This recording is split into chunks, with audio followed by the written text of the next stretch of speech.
Hello students, welcome to my YouTube channel. आज हम फिर एक्सरसाइज 9.3 चैप्टर सर्कल और क्लास 9 क्वेश्चन नंबर 6 और 7 को डिस्कस करते हैं। तो क्वेश्चन नंबर 6 कह रहा है ABCD is a cyclic quadrilateral whose diagonals intersect at a point E if angle DBC equal to 70 degree, angle BAC 30 degree, find angle BCD। Further if AB equal to BC find angle ECD। तो चलिए इसको solve करते हैं। Question number 6।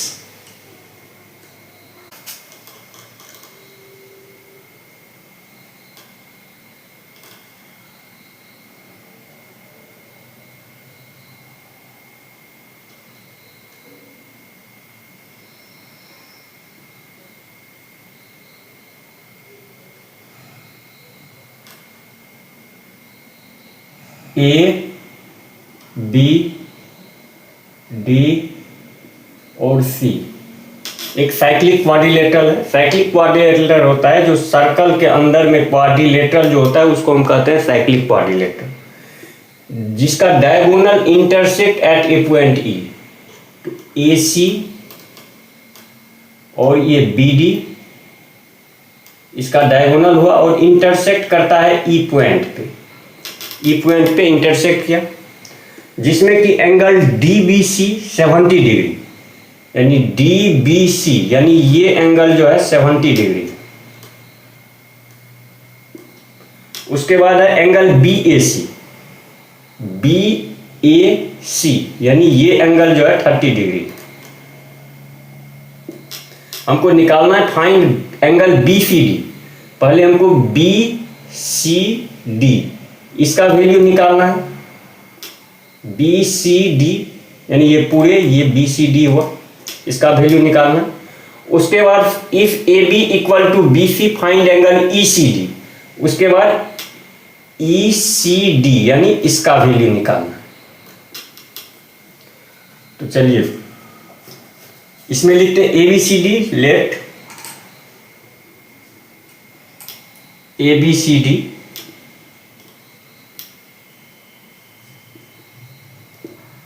is a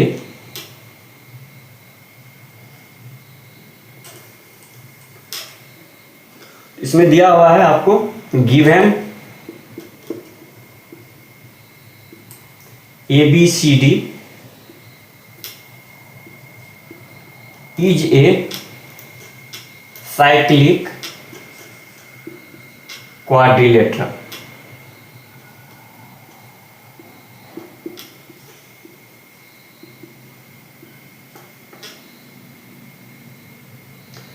Diagonals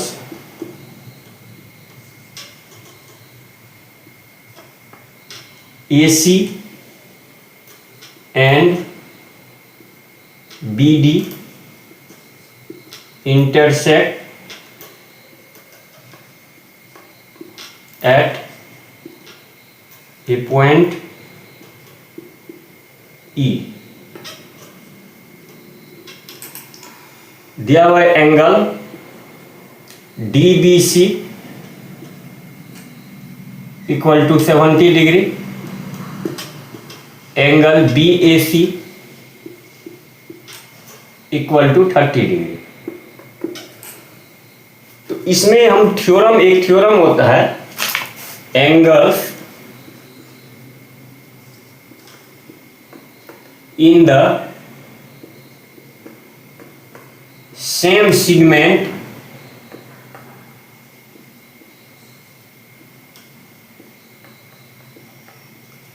of a circle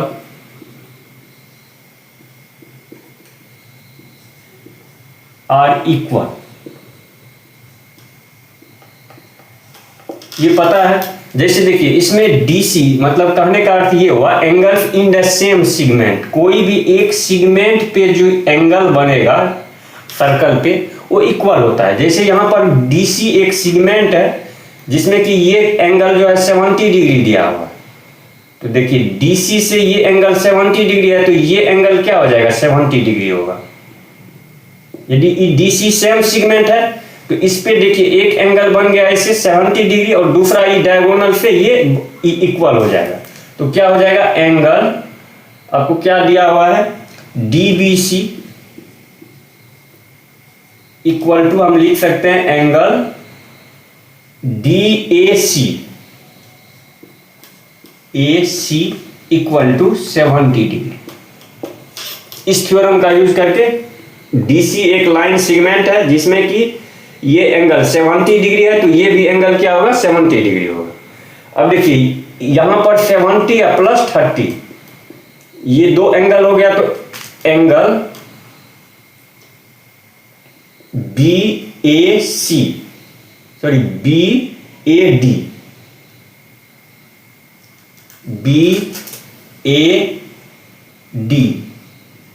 equal to क्या हो जाएगा, ये angle हो गया BAD इक्वल टू हो गया एंगल BAC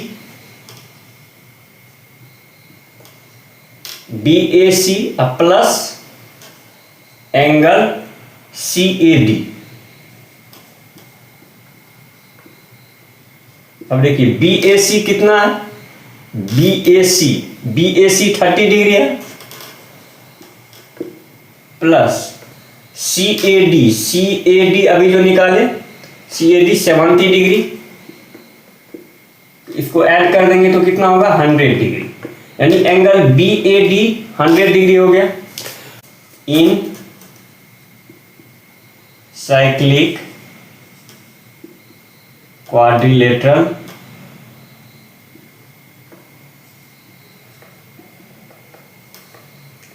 ABCD, तो एंगल BAD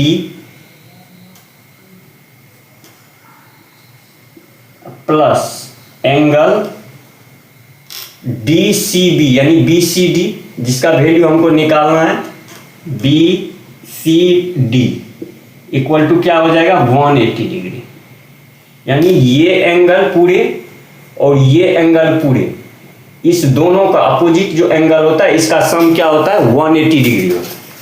निकल गया। तो अब हमको यहाँ पर BAD कितना दिया हुआ है 100 degree plus angle BCD equal to 180 degree. तो अब एंगल BCD का वैल्यू कितना हो जाएगा 180, इस साइड आएगा तो -100 इक्वल टू 80 डिग्री। ये आंसर फर्स्ट आंसर ये हो गया, यानी एंगल BCD का वैल्यू निकल गया। अब कह रहा है क्वेश्चन देखिए AB इक्वल टू BC, यानी AB इक्वल टू BC। तो जब AB इक्वल टू BC हो जाएगा तो देखिए AB का अपोजिट एंगल क्या है, ये है, यानी एंगल ACB। तो देखिए AB बराबर जब BC है, AB और इक्वल टू BC, तो इसका अपोजिट साइड क्या होगा, AB का opposite side angle ACB equal to BC का अपोजिट एंगल क्या हो जाएगा CAB, यही एंगल।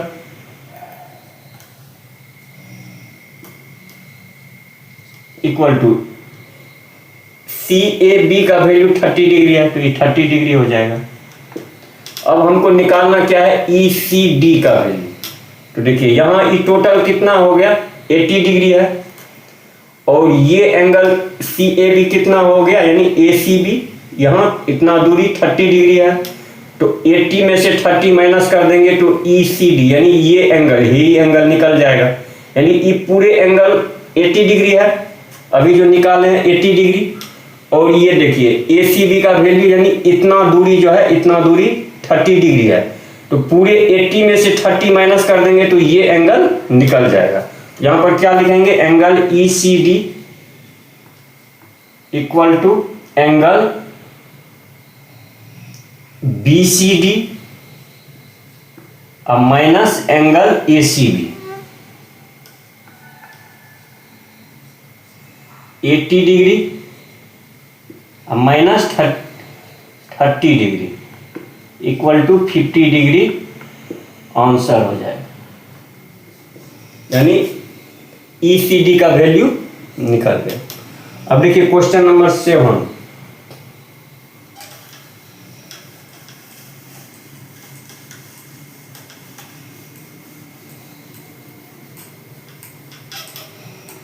देखिए क्वेश्चन नंबर 7 कह रहा है if diagonals of a cyclic quadrilateral are diameters of the circle. एक साइक्लिक क्वाड्रिलेटरल है,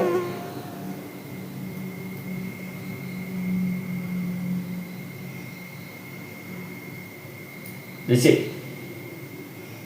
इसमें इस सेंटर है,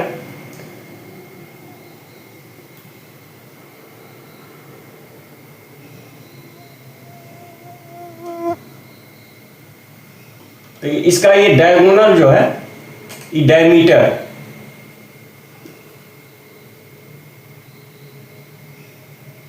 यानी ABCD एक साइक्लिक क्वाड्रिलेटरल है।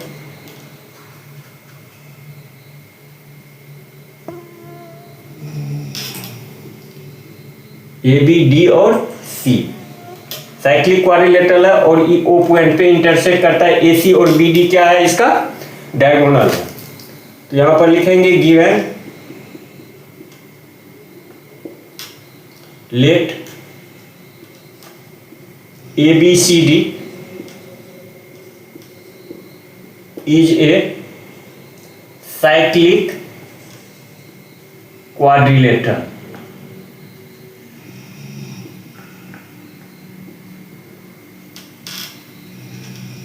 in which diagonals AC and BD intersect at a point O। AC और BD क्या है, कहता है जो डायगोनल जो है, diagonals of a cyclic quadrilateral are diameters. ये डायमीटर्स भी है, ये सेंटर हो गया, O सेंटर है, तो AC और BD, AC and BD are diameters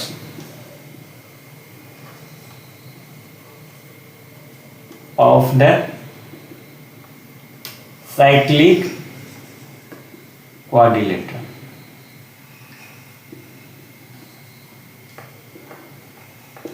prove that, prove क्या करना है, prove that it is a rectangle. Prove that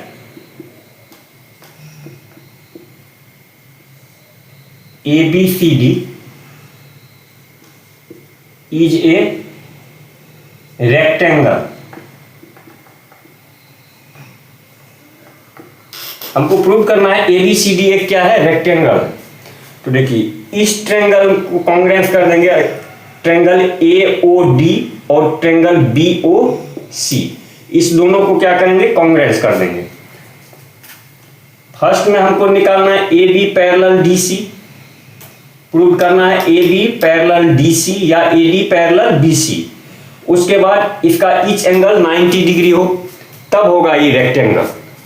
तो सबसे पहले देखिए ईच ट्रेंगल यानी AOD और ट्रेंगल BOC दोनों को क्या करेंगे, कॉन्ग्रेंस कर देंगे। In triangle AOD and triangle BOC, इस दोनों ट्रेंगल में देखिए ये क्या हो गया, radius, EB radius, EB radius, EB radius हो जाएगा। और उसके बाद ये देखिए ये दोनों एंगल क्या हो जाएगा, वर्टिकली अपोजिट एंगल।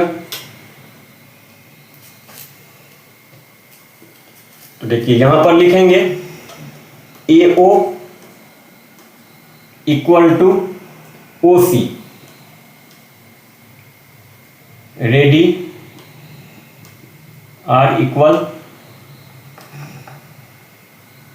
दोनों क्या है, ये जब ये AC डायमीटर है तो AO क्या हो जाएगा, OC क्या हो जाएगा, इसका रेडियस हो जाएगा। AO equal to OC। उसी तरह BO equal to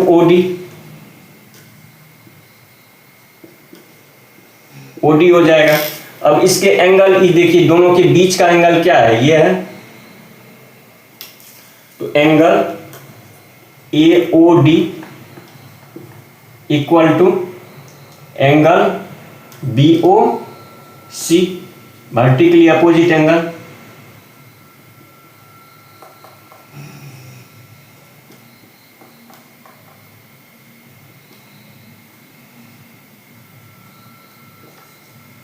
bye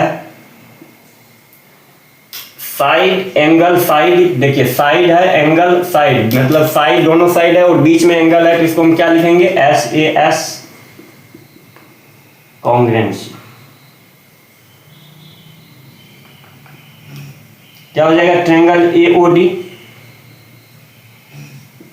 congruence triangle BOC। अब जब कॉन्ग्रुएंस हो जाएगा तो ये एंगल और ये एंगल इक्वल हो जाएगा, ये एंगल और ये एंगल क्या होगा? इक्वल हो जाएगा। तो हम लिख सकते हैं एंगल ADAO या OAD, angle DAO equal to angle, ये एंगल और ये एंगल, ये हो जाएगा BCO। CPCT से हम लिख सकते हैं ये एंगल और ये एंगल क्या हो जाएगा? DAO इसका और इसका BCO इक्वल हो जाएगा। उसी तरह ये angle ADO equal to angle CBO, ये भी हो जाएगा। अब देखिए ये अल्टरनेट इंटीरियर एंगल हो गया और ये क्या होगा? पैरेलल लाइन है, दो पैरेलल लाइन है। तो जब ये एंगल और ये एंगल हो जाएगा तो हम लिख सकते हैं AD इक्वल टू, यानी AD पैरेलल BC, हम लिख सकते हैं AD पैरेलल BC। जब ये एंगल और ये एंगल इक्वल हो जाएगा और जब ये एंगल और ये एंगल इक्वल हो जाएगा तो हम AB पैरेलल BC भी लिख सकते हैं, AB पैरेलल DC।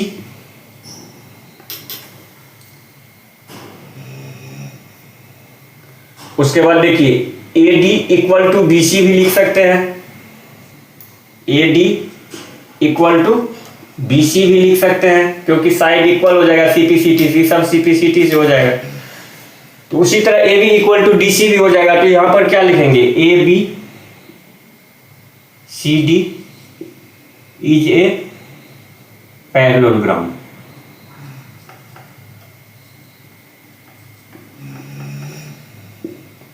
जब दोनों साइड पैरेलल है तो क्या हो जाएगा? पैरेललोग्राम हो जाएगा। पैरेललोग्राम हो जाएगा तो इसी तरह रेक्टेंगल में भी होता है, अपोजिट साइड इक्वल होता है। तो ये एक पार्ट प्रूव्ड हो गया। अब हमको प्रूव करना है ईच एंगल। इसका एंगल जो है 90 डिग्री कैसे हो? तो यहां पर ये दोनों एंगल क्या है? अल्टरनेट इंटीरियर एंगल है। जब अल्टरनेट इंटीरियर एंगल होगा तो AB पैरेलल BC हो जाएगा, AD पैरेलल BC हो जाएगा, तो ABCD एक पैरेललोग्राम हो जाएगा। उसी तरह से जब पैरेललोग्राम हो गया तो AB इक्वल टू DC और AD इक्वल टू BC हो जाएगा। अब देखिए सेकेंड पार्ट जो है, अब यदि हमको 90 डिग्री प्रूव करना है ईच एंगल, तो देखिए यहां पर यदि DB डायगोनल है तो क्या हो जाएगा? ये एंगल कितना हो जाएगा? 90 डिग्री हो जाएगा। अब यहां पर एक तो थ्योरम होता है, angle in A semi circle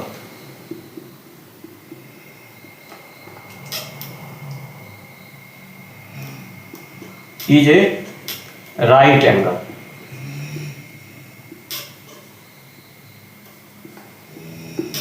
अब देखिए DB यदि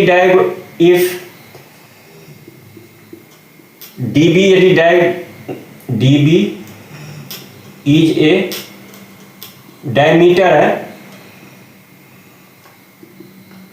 तो एंगल देखिए यहां पर सेमी सर्कल बन जाएगा, यानी डी सी बी, तो एंगल डी, ये एंगल 90 डिग्री हो जाएगा, angle D C B equal to 90 degree.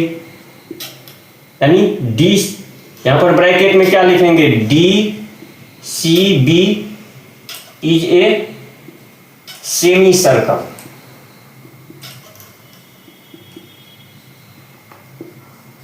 तो जब सेमी सर्कल हो जाएगा यानी हाफ पार्ट, यानी इसका जो है हाफ पार्ट है डायगोनल, ये जो है डायमीटर है डीबी, तो इसका ई पार्ट क्या हो जाएगा, सेमी सर्कल हो जाएगा। जब ये सेमी सर्कल होगा तो उसका ये एंगल क्या होता है, 90 डिग्री होता है। उसी तरह देखिए इस साइड में भी एंगल डी, अब ई जो है डायमीटर, इसका इस पार्ट भी होगा semi circle D A B, तो angle D A B equal to 90 degree.